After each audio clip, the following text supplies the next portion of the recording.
Have you ever wondered where surfing came from and how it has become a staple of California culture? With origins tracing back centuries, surfing has evolved in numerous ways from its humble beginnings. Because of my interest in surfing since moving to Santa Barbara, I decided to research on the topic to further my knowledge. In this speech, I will review the history of surfing, how the actual surfboard has changed, and where the sport is headed. It's important to first understand where the sport came from. Although we see surfing prevalently in California, its origins trace back beyond even this continent. Before I begin, who in this class has seen the surfers out on Leadwater Point from campus? I have. Awesome. Would you believe that activity actually started on the islands of Hawaii? I'm going to tell you about where surfing originated, how it found its way to us in America, and where you can find it today. Made possible by the Polynesians introducing their wooden fishing boards in their arrival to Hawaii in the 5th century, surfing became an activity of enjoyment, according to Octavia Drugi of Surf Culture Then and Now. A Lieutenant James King was the first to record surfing in Hawaii in 1778, when surfing was considered the sport of kings, according to Drugi. In the 1950s and 60s, surfing would take a more competitive turn in Hawaii, which resulted in localism and fight for territory. Douglas Booth explains in his journal, History, Culture, Surfing, exploring historiographical relationships. However, the first notable surfer was Duke Kahanamoku, a Hawaiian who rode a 16-foot board and made a point to travel and introduce the world to surfing. In 1914, Duke became one of pioneers of surfing, according to Drugi, as he was one of the first to bring surfing outside of Hawaii to places such as Southern California, Australia, and New Zealand. One of Duke's accomplices in sharing the sport was George Freeth, an Oahu native who brought surfing to Southern California a bit earlier in 1907. Authors even began to travel to places like Hawaii and Southern California, writing about their experiences surfing and spreading its popularity.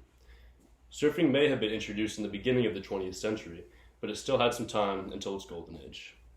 In the 1950s and 60s, surfing's popularity reached record heights. After World War II, the world found enjoyment in surfing never before seen. Popular music created a scene for the culture as well, inciting young people to go out to the beach and surf. According to Drugi, surfers began traveling the world for the perfect wave, with the idea of soul surfing becoming more popular. Since then, surfing has solidified itself along any coastal region where you can find waves. The exposure that surfing has undergone in the past century is astounding. Beyond surfing's expansion of locations, what people surf has also changed. The vision of what a surfboard can be has certainly changed since its first body, a 150-pound piece of wood. According to Brian Boone's article in How Stuff Works, The Evolution of Surfboard Design. How many of you have seen longboards at the beach? I've seen those. Oh, I've cool. seen them. How about shortboards? Not No. too much. In reality, you can see a complete range of lengths and widths of boards when at the beach. As surfing has spread, boards have taken numerous shapes and sizes for different purposes. The actual look of the board can be altered in various ways. According to Surfer Today, boards can have a width between 18 and 24 inches, with wider boards favored for small, fat waves, and skinny boards for steep, hollow waves. In terms of thickness, typically an even one will give more stability. Beyond thickness, the curve of the board, or rocker, will allow you to go faster with less of it, but with a decrease in maneuverability, according to Surfer Today.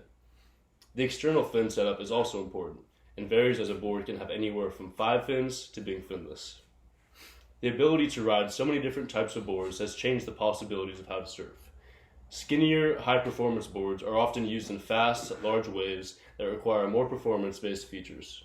For more mellow surf, you can ride a longboard, which picks up waves more easily because of its buoyancy.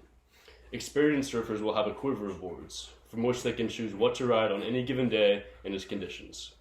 Creativity flourishes in the modern board-making process, and one can see its effects on how surf is enjoyed. While surfing can be done on the smallest of waves, some have taken action on the polar opposite. Big wave surfing has become a popular extreme sport worldwide. Has anyone seen Chasing Mavericks? I have not. No. If you did, you'd see some of the monstrous 60-foot waves that I'm talking about. Big wave surfing has been made possible by several important factors. Travel is a key element to surfers as they search for these big waves. It is true that Northern California's Mavericks has large swells, but pro surfers travel all over the world to reach behemoth waves. Nazaré is a surf spot in Portugal where surfers attempt to ride waves comparable, if not larger in size, to Mavericks. In Hawaii as well, Jaws provides huge waves for surfers. New technology makes this big wave riding possible. As I discussed previously, improvements in boards have allowed surfers to take on more challenging waves, with the boards even being strapped to their feet at times.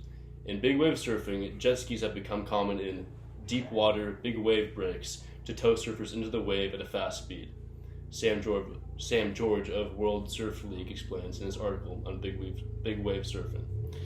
Perhaps the most important technological innovation in surfing, inflatable vests, have made it so surfers rise to the surface faster to survive long, potentially dangerous big wave holdouts. New, young talent has paved the way for this extreme sport. If not for daring athletes such as big wave surfer Kai Lenny, the sport would not be making the headway that it has. Constantly pushing the sport, he can be seen throwing 360s while riding down a 40-foot beast of a wave. In the following years, it will be up to the younger generation to mold the sport. Ultimately, big wave surfing has become a popular extreme sport in locations all over the world due to new boards and new athletes. Looking at the history, adaptability, and new horizons of surfing, one is able to see its impressive evolution over time. Though the sport began modestly with a wooden board which was used for fishing, it has made its way across the globe, creatively being changed to experience it in new ways. When seeing how far surfing has come and where it is today, the question is begged, what's next? Thank you.